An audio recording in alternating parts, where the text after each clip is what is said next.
ನೆಮ್ಮದಿ ಸಂತೋಷವಿರುವುದಕ್ಕೆ ಸಾಧ್ಯ ಇಲ್ಲ. ಕಾರಣ ಯಾರು? ನಮ್ಮ ನಾಡಿನಲ್ಲಿರಬಹುದಾದಂತಹ ಪ್ರತಿಯೊಬ್ಬ ವ್ಯಕ್ತಿಯು ಕೂಡ ಹೊರಸನನ್ನ ಕೊಂಡಾಡ್ತಾನೆ ಅಂತಾದ್ರೆ ಉಗೆ ಉಗೆ ಅನ್ನುವಂಥ ಜಯಘೋಷ ಬರುತ್ತದೆ ಅಂತಾದ್ರೆ ಅವನ ಆಳ್ವಿಕೆ, ಅವನ ಸದ್ಗುಣ ಮೆಚ್ಚಿದ್ದಾರೆ ಎನ್ನುವುದೇ ಅರ್ಥ. ಆ ಮಟ್ಟಿಗೆ ಸುಖ ಸಂತೋಷದ ಜೀವನ ಹೌದು. ರಾಜಕೀಯವಾಗಿ ಸಮಸ್ಯೆ ಇಲ್ಲ, ಪರಿಮಟ್ಟದ ಕುರಿತಾಗಿ ಯೋಚನೆ ಇಲ್ಲ. ಬದುಕಿನಲ್ಲಿ ಸಾಂಸಾರಿಕವಾದಂತಹ ವಿಷಯದಲ್ಲಿ ಒಂದು ಹಂತದಲ್ಲಿ ನೋವಿಲ್ಲದಿದ್ದರೂ ಕೂಡ ಕಳೆದು ಹೋದ ಬದುಕಿನ ಘಟನೆ ಕುರಿತಾಗಿ ಯೋಚಿಸಿದರೆ ಅಲ್ಲಿ ನಾವು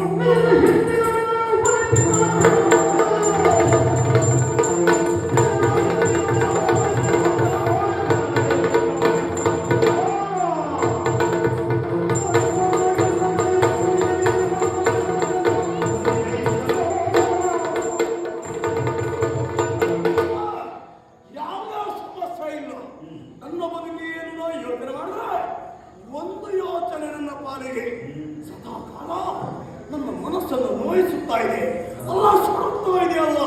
ಅದು ಯಾವುದು? ಇನ್ನೊಂದು ಸಂದರ್ಭದಲ್ಲಿ ಮದುವೆಯಾಗಬೇಕು ಎಂಬ ಕಾರಣಕ್ಕಾಗಿ ಹೊರಸನ ಕರೆಯ ಒಲೆಯನ್ನು ಸ್ವೀಕರಿಸಿ ಹೋದವನಾಗಿದ್ದೇನೆ. ಅದುವೇ ಕಾಂಚನಾದೇವಿಯ ಮದುವೆಗಾಗಿ ಪರಾಕ್ರಮವೇ ಪಡ ಎಂಬ ಹಾಗೆ ಆಕೆಯ ಪಪ್ಪಳವನ್ನು ಇಟ್ಟವನಿದ್ದಾನೆ.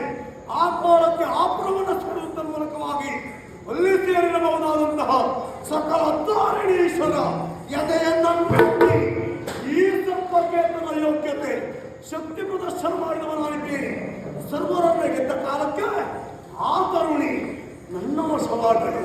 ಅವಳ ನೆಮ್ಮದಿ ಹೋಗಬಹುದಾದಂತಹ ಯೋಗ ಅದು ನನ್ನ ಪಾಲಿಗೆ ಬಂತು ಎನ್ನುವ ಹಾಗೆ ಆ ಸಂತೋಷದ